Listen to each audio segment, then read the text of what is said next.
আসসালামু আলাইকুম আরহামতুল্লাহি আবরাকাতুহু। প্রিয় ভিউয়ার, আশা করি সকলে ভালো আছেন। কাছে এবং দূরে, দেশে এবং বিদেশে, যে যেখানে বসে আমার ভিডিওতে যুক্ত হয়েছেন সবাইকে স্বাগতম জানিয়ে শুরু করব আমার চ্যানেলের আরও একটি নতুন ভিডিও। আজকের ভিডিওতে আমরা অনেকগুলো গুরুত্বপূর্ণ শব্দের অর্থ শিখব, যেগুলো আমাদের প্রতিদিনের কাজে চলার পথে ব্যবহার করতে হয়। তো চলুন শুরু করা যাক। আনা। আনা শব্দের অর্থ হচ্ছে আমি। আমি আনা। ইনতা শব্দের অর্থ হচ্ছে তুমি বা আপনি। আরবিতে যেমন ইংরেজিতে ইউ মানে হচ্ছে তুমি বা আপনি, আরবিতে সেম। হাগ্গি। হাগ্গি শব্দের অর্থ হচ্ছে আমার। আমার মানে হচ্ছে হাগ্গি। হাগ্গাক শব্দের অর্থ হচ্ছে তোমার অথবা আপনার। হুয়া। সে। সে মানে হচ্ছে হুয়া। ওয়াহেদ। ওয়াহেদ মানে হচ্ছে এক। আমরা বাংলায় বলে থাকি এক, আরবিতে বলা হয় ওয়াহেদ। এতনেন এর মানে হবে দুই। বাংলায় দুই, আরবিতে এতনেন। তালাতা এর মানে হবে তিন। আরবিতে বলা হয় তিন, আরবিতে বলা হয় তালাতা, বাংলায় বলা হয় তিন। আরবা এর মানে হবে চার। বাংলায় চার, আরবিতে আরবা। খামসা মানে হবে পাঁচ। বাংলায় পাঁচ, আরবিতে খামসা। সিত্তা এর অর্থ হবে ছয়। ছয়কে আরবিতে বলা হয়ে থাকে সিত্তা। সাবা। সাবা এর অর্থ হবে সাত। সাত মানে হচ্ছে সাবা। তামানিয়া এর অর্থ হবে আট। তিসা। তিসা শব্দের অর্থ হবে নয়। নয়কে তিসা বলা হয়। আশারা এর অর্থ হবে 10। হোম্মা এর অর্থ হবে তারা। তারা মানে হচ্ছে হোম্মা। কেফ। কেফ এর অর্থ হবে কেমন অথবা কেমনে। কেফ। রোজ।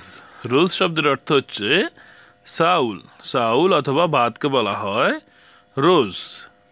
খবুজ। খবুজ শব্দের অর্থ হচ্ছে রুটি। যে কোনো ধরনের রুটি, ব্রেড বলেন, রুটি বলেন, এগুলোকে আরবিতে বলা হয় খবুজ। হালিব। হালিব শব্দের অর্থ হচ্ছে দুধ। দুধকে বলা হয় হালিব। বেইদ অথবা বেইদা এর অর্থ হবে ডিম। সুক্কার এর অর্থ হবে চিনি। জাবাদি আমরা বাংলায় বলে থাকি দই। জাবাদি দইকে আরবিতে বলা হয় জাবাদি। আদাস। আদাস শব্দের অর্থ হচ্ছে ডাল। ডালকে আরবিতে বলা হয় আদাস। সামাক। সামাক মানে হচ্ছে মাছ। মাছকে আরবিতে বলা হয়ে থাকে সামাক। ফতুর। ফতুর শব্দের অর্থ হচ্ছে নাস্তা। নাস্তা মানে হচ্ছে ফতুর। গাদা শব্দের অর্থ হচ্ছে দুপুরের খাবার, গাদা। ময়া। ময়া শব্দের অর্থ হবে পানি। পানি মানে হচ্ছে ময়া। শাই। শাই শব্দের অর্থ হচ্ছে সা। সা মানে হচ্ছে শাই। আশা। আশা শব্দের অর্থ হচ্ছে রাতের খাবার মানে আশা। ওয়াজবা খাফিফ শব্দের অর্থ হবে হালকা খাবার। ফাকিহ।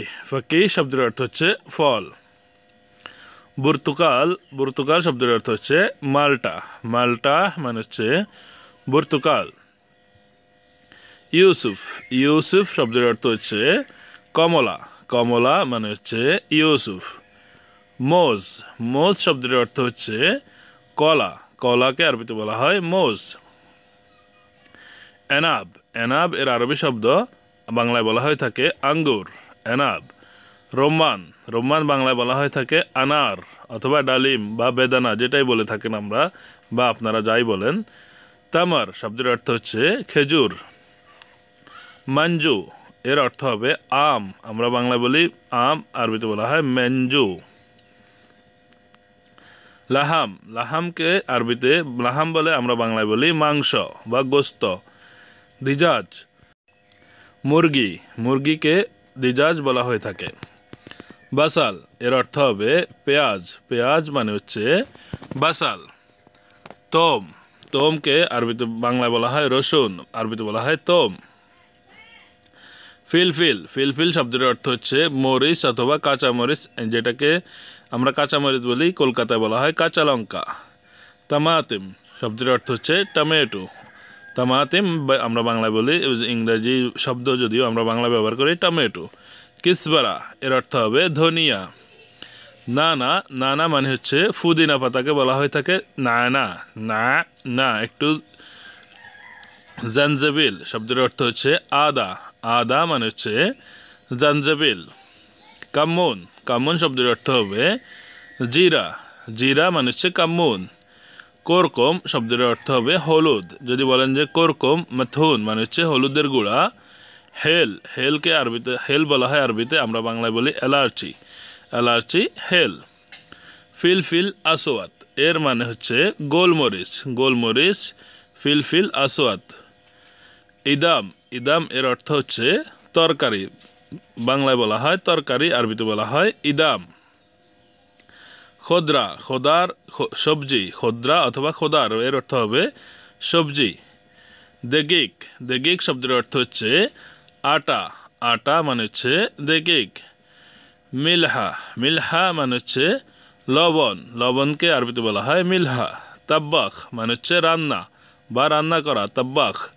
মাদবাখ শব্দের অর্থ হচ্ছে কিচেন, যেটাকে আমরা বাংলায় বলি কিচেন বা রান্নাঘর, আরবিতে বলা হয় মাদবাখ। জানলা, জানলাকে বলা হয় দরিশা অথবা সুব্বাক মানে জানলা।